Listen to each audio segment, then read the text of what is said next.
Hey guys, it's Liz at Budget Beauty Blog. I want to apologize. I know it's been some time since I've done a video or a blog for you guys. Life has been a little bit crazy lately, so I definitely wanted to hit it hard today and post a video that I hope will be helpful to you guys out there. Something that came to me some time ago in thinking about different posts that I thought would be helpful to our readers are not only products that I felt like matched up to the quality of department store products that are from the drugstore, but things that I actually liked better from drugstore brands than I liked from the department store. So I hope that this will be helpful to you. If you're interested, stay tuned. Okay, so the first thing that I wanted to talk about today are a couple brush comparisons. A couple brushes that I don't leave the house without.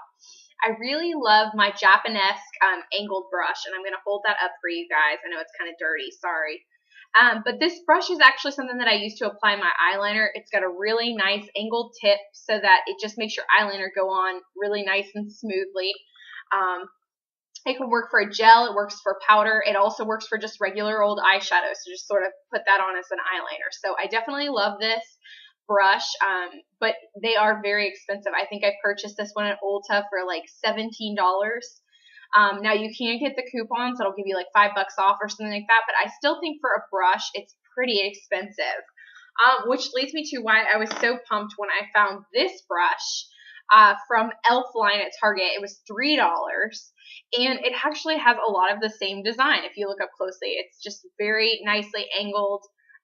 It's got a nice angular tip. It looks like it would go for a lot of powders.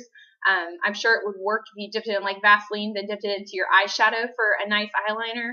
So it's just a really well-made brush, and I was really excited when I saw this. I thought, wow, this one looks just like my Japanese brush. So I'm going to compare these two so you guys can see them. And like I said, I think this one was like $17 and this one's $3. So full disclosure on this, I haven't had like a chance to really try this one. I did use it today and I really liked it, but I'm going to keep on trying it. But as far as today, I really loved it and I thought I did a great job. So for $3, I definitely think this one is a better value for you. Another brush that I've had for a pretty long time is a mop brush, also called a skunk brush, from MAC. I use this one a lot of times to apply my foundation. It does make your foundation go on really evenly. It can be used for moisturizer as well, and I really do like this brush a lot. But one problem that I've been noticing with this brush from MAC is that when I use it, it does shed a lot. And I mean, that's probably been happening since I first purchased it. And it was a pretty expensive brush. I think, again, like $15, $16. So I have been a little bit disappointed with that just because I do have to kind of pick the hairs off the face, and I don't really think anybody wants to do that. So I was really excited when, again, I hit the e.l.f. line and found this brush, which is $3. And it looks so similar to it. And again, I've been using it for my foundation and I haven't had any problems with it shedding. I've owned it for a couple months now. So I'm really enjoying this mop brush from e.l.f. for $3. So again, you really can't beat the value. I feel like it's a really good brush to have for nothing else to try to apply your foundation this way. It does give it a very smooth appearance. And also, I just think it's easier to do it this way than to do it with like a foundation brush where you're just consistently stroking, or a small sponge. So definitely highly recommend this one from e.l.f. for $3. Next thing that I wanted to talk about for today are a couple of different primers that I will use for my foundation. One of the things that I've used in the past is this Pure Minerals from Ulta, which I love. I got this bottle. It was very expensive. It was definitely a splurge for me some time ago. I think it was over $20 just for the small bottle. But when you use the texture of it, it's just so smooth, and it makes your makeup stay on, and it feels really nice and smooth, like you're not even wearing any makeup the entire day. It's just really nice, and it provides a really even base for you to apply your makeup on top of it. But oh my gosh, it's so nice. The texture is just like butter. I love it. So I was definitely bummed out when I had run out of this bottle, and at the time, I wasn't in a place where I could splurge and spend a whole bunch of money. So I started researching different primers, and one thing that I found that I actually like better than my Pure Minerals is this anti-chafing gel from Monistat. So randomly, but it's on a lot of the beauty blogs now. It costs $6 for a tube. I was able to pick this up at Target.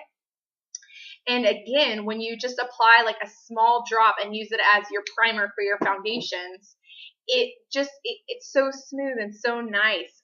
This one's a little bit thicker of a gel, but if you rub it out, it just forms this really nice base for you to put your foundation on top of.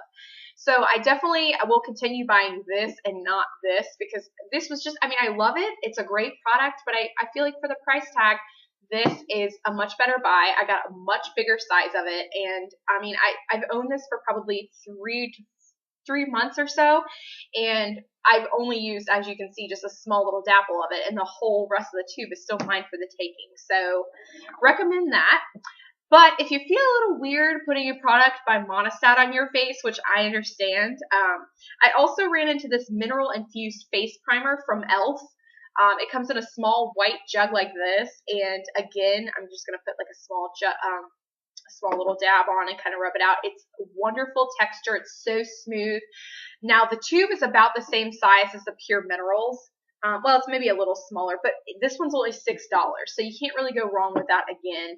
I use that a lot of times when I'm doing my makeup or my friend's makeup. I just think it makes your makeup go on really smoothly. Again, it's a wonderful base, and for $6, you can't beat the price. So again, I highly recommend e.l.f. Mineral Infused Primer or the Anti-Chafe Gel in the tube from Monistat. These two are awesome, and they are an unbeatable price tag. I actually like them better than I like the Pure Minerals, because with the Anti-Chafe Gel, you're getting a better size, and with this one, you're still saving a whole bunch of money, and these are both about $6.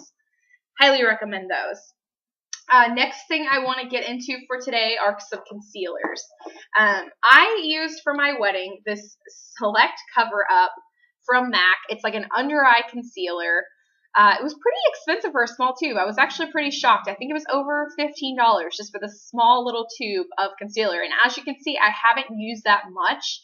And the reason that I haven't used that much is because I think that when I use this personally, this is only a personal opinion, but when I use it, it almost makes my under eye look too white. And I'm not crazy about that because I'm already pretty pale to begin with. So I don't need myself looking like, woo, Casper. So I wasn't really that crazy about this. I mean, I liked it. I think it's a good product, I guess I should say, but it really wasn't for me. To me, it made it very obvious that I was trying to conceal underneath my eyes, and I'm in my 20s, so I just didn't really think that was for me. So I actually gave this product a whirl, which is the e.l.f. Tone Correcting Concealer. It was $1 from Target. Again, as you can see, I'm nuts about the e.l.f. products. I just think they have a great line. But for this one, I paid $1, and I'm actually wearing it right now, and you can barely even tell. I'm only wearing a little bit, but I'm wearing it underneath my eyes, and I mean, to me, you can barely even see it. But it just does a little bit of a concealing job, and you can wear it pretty much anywhere. And again, I've owned this tiny tube for maybe 2 months, and I barely even tapped into it. It's still going strong. So I highly recommend that for $1, and I actually like the performance of it much better than the Cover Up. The Select Cover Up that from MAC that goes under your eyes. I'm not really that nuts about that. So next thing I wanted to talk about is the Urban Decay Primer Potion. This is something that people go nuts over on the beauty blogs and things like that. I know that it's pretty pricey. I was given a small tester tube from a friend, so this was actually a freebie for me. But that gave me a great opportunity to test it alongside my e.l.f. eyeshadow primer, which I honestly think is just as good, if not better. This is the e.l.f. Eyelid Primer. I think that they make a mineral-infused one, too. I haven't tried that one, so I can't really comment on it. But I really love this one. It's only $1. A tube will last you 2 to 3, maybe even 4 months if you stretch it. And the performance to me is exactly the same, and I actually noticed less creasing when I was using this e.l.f. Eyelid Primer. So I would highly recommend this. It's only $1, and it's going to last you some time and make your eyeshadows last. So good on that. My next comparison that I actually was able to use just because I got a product from a friend is I've had this MAC blush, and I definitely love it. You can tell from how much I've used. Let's see, the shade is in Margin, and I just love it. You can tell by kind of looking at my skin, it's just a good match for me. And I love this blush. I thought it was so beautiful. I started getting it to where it hit the pan, as you can see. But I was starting to kind of run a little bit lower, And a friend of mine gave me, just for giggles, this CoverGirl Cheekers blush. And let me see, I can never really find the name of it.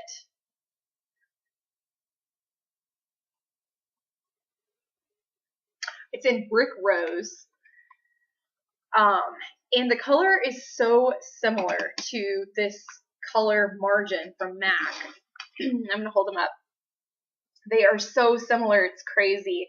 And the CoverGirl is a great product too. I mean, it has a little bit less of the sparkle, but I still think it's really pretty, and it's like a fourth of the price. So I definitely recommend this CoverGirl Brick Rose. It's just a gorgeous color. It's very similar to MAC Margin, and it's just a really nice color for summer. It's like really peachy, and it's got some pink undertones as well with a little bit of gold flecks. Both of them are just beautiful products, but for the price, I like the CoverGirl one better, just because I think it's pretty much the same product for way, way less of the price. So Brick Rose is the name of the color again, and it's just really gorgeous. So I hope that this was helpful for you guys. I hope that you enjoyed my post today. If you have any questions or you have any requests for me, please let me know. Thanks so much and have a great rest of your day.